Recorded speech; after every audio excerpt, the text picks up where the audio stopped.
Bonjour tout le monde, j'espère que vous allez bien. كنتمنى تكونوا كاملين بخير وعلى خير. Alors, comme prévu, je suis revenue aujourd'hui pour une nouvelle leçon et ça va être le déterminant. Notre leçon d'aujourd'hui, ça tourne autour du déterminant. Alors, comme je vous ai déjà expliqué, pour le nom, on a parlé du nom. On a dit ce que c'est qu'une syllabe, ce que c'est qu'un mot, ce que c'est qu'un nom. On a vu les noms propres, les noms communs.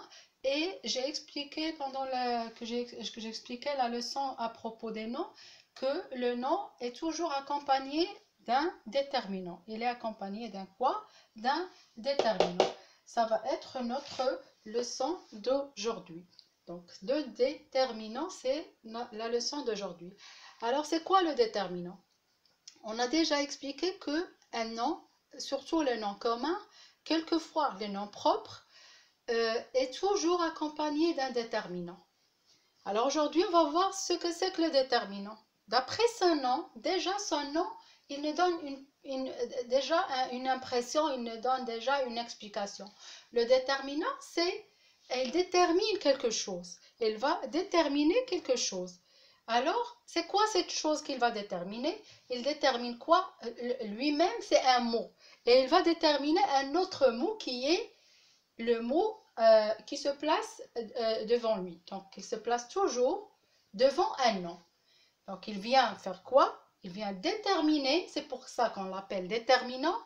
Et en principe, c'est quoi le déterminant? C'est un mot. Comme tous les autres mots de la grammaire française, le déterminant, c'est aussi un mot.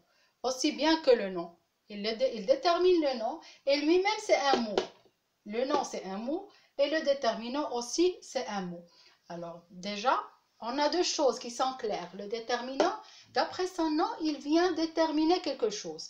Il précise quelque chose. Donc c'est quoi déjà? Le déterminant, c'est un mot qui se place devant un nom. Donc on le trouve toujours accompagné d'un nom. Et pourquoi il accompagne ce nom? Pour le déterminer. Et il apporte en plus à ce nom auquel il apporte plus de précision. Il apporte des précisions à quoi? Sur quoi? Il apporte des précisions sur l'identité et la quantité du même nom, c'est-à-dire le nom qu'il vient déterminer ou qu'il vient préciser. Ok? Alors, donc, les choses sont claires jusqu'ici. Donc, le déterminant est un mot. Alors, regardez, c'est un mot. Le déterminant, si on pose la question, c'est quoi un déterminant? La première des choses, c'est un mot. Il détermine, d'après son nom, son appellation, il détermine quoi? Il vient déterminer un mot. Lui-même, c'est un mot. Il vient déterminer un autre mot. Ce mot, c'est un nom. C'est quoi ce mot? C'est un nom.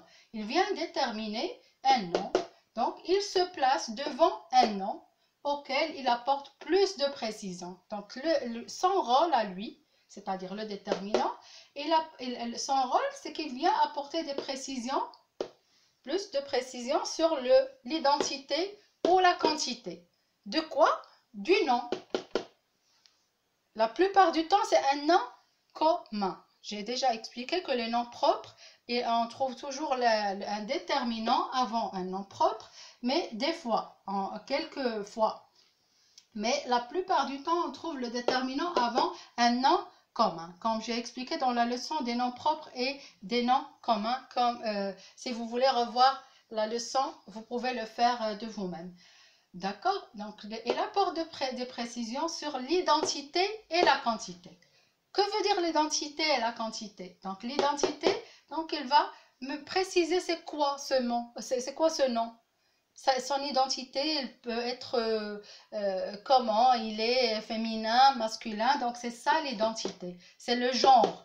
Autrement dit, on peut dire identité. Identifier un mot, on va voir s'il est, de quel genre. C'est-à-dire, lorsque je parle du genre, c'est féminin, masculin. Ok? Féminin, masculin, c'est le genre. Et sinon, si je parle de la quantité, donc ça c'est l'identité. Et la quantité, ça va être ça va être quoi? C'est le nombre, la quantité. Il y a une quantité, donc c'est un nombre. On parle du nombre, de quantité. On peut dire singulier, pluriel. Ok? Singulier au pluriel, donc on parle du nombre. Identité, on parle de quantité, on parle du nombre. Singulier au pluriel. Identité, on parle du genre et qui dit genre dit féminin, masculin. Si vous voyez ça, ce sont les abréviations de féminin, masculin, et ça c'est l'abréviation de singulier et pluriel. D'accord? Alors jusque-là, on a compris le rôle du déterminant. Qu'est-ce qu'il vient faire dans la phrase? Il vient déterminer quoi? Il vient déterminer un mot qui est bien sûr le nom. On le trouve toujours à côté de lui, il le précède, c'est-à-dire bien devant lui, il le précède. On trouve le déterminant en premier et après on va trouver un nom. La plupart du temps, c'est un nom commun, c'est un nom comment? C'est un nom commun, comme je l'ai déjà expliqué. Alors, avec ce mot, qui est le nom, bien sûr, il s'accorde en genre et en nombre. Regardez, donc il y a un accord.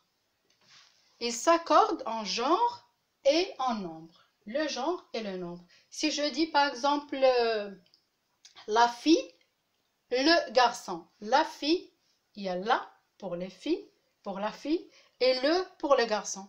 Donc il s'accorde toujours. Si je change, je vais dire les filles, les garçons. Donc là c'est le nombre, je parle du nombre, c'est la quantité. Je parle du genre lorsque je dis la fille, le garçon.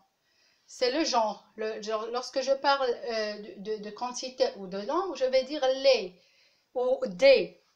Ok? Les ou des pour le genre, pour le nombre, pardon, pour la quantité, lorsqu'on a plusieurs choses. Lorsqu'on a juste une chose, ça va être, pardon, ça va être plusieurs, je parle de quantité lorsqu'il y a le genre, le nombre. Je parle du genre je parle d'identité. Je précise l'identité, est-ce que féminin ou masculin, est-ce que c'est féminin ou masculin. Je parle du nombre, je précise, est-ce que c'est singulier ou pluriel. Donc le déterminant, il a ce rôle. Il me précise le nom, il me précise sa quantité, son identité, son genre et son nombre. Il le détermine, c'est pour ça qu'on l'appelle déterminant. Ok?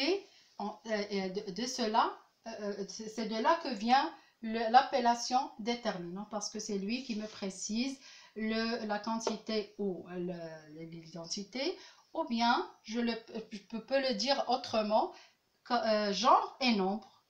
Alors on va voir un exemple.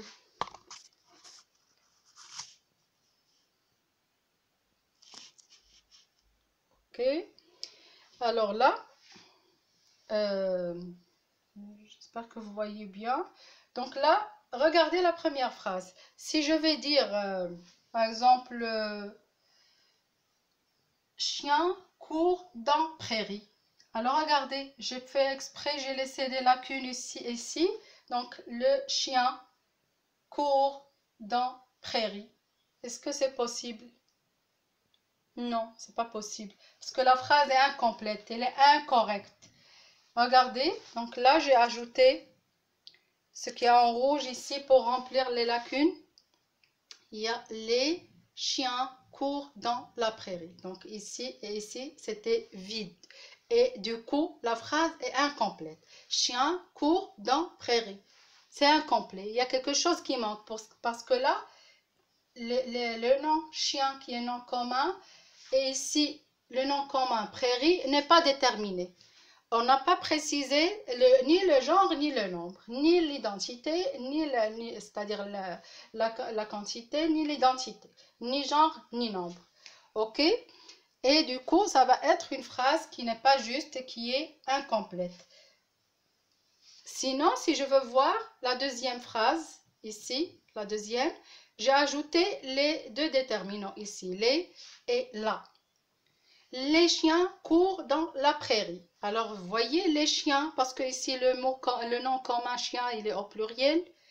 Donc, j'ai ajouté le déterminant aussi au pluriel, ce qui veut dire qu'il s'accorde, qu'est-ce qu'on a dit, en genre et en nombre.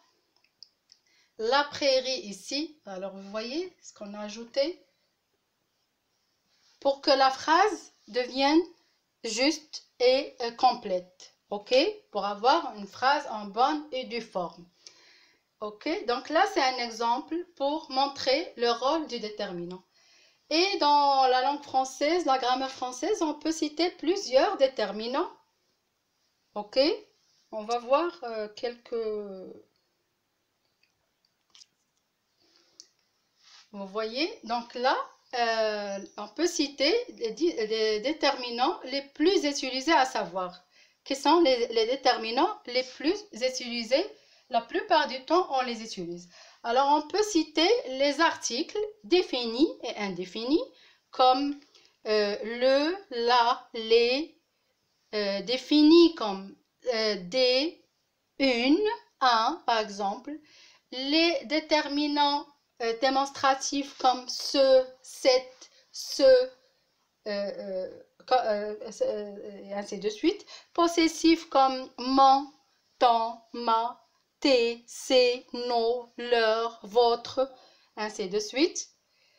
Exclamatif et interrogatif, donc par exemple quel au singulier, féminin, masculin, féminin pluriel, féminin singulier, masculin pluriel, quel, on peut l'utiliser comme adverbe, on peut aussi l'utiliser comme adjectif et comme déterminant interrogatif et exclamatif. Le mot quel, on peut l'utiliser aussi comme, on peut l'appeler déterminant exclamatif et il peut aussi jouer le rôle de déterminant interrogatif. Et il y en a d'autres qui sont des déterminants numéraux et il y en a d'autres qu'on peut pas, et on ne peut pas citer tous les déterminants et les articles maintenant.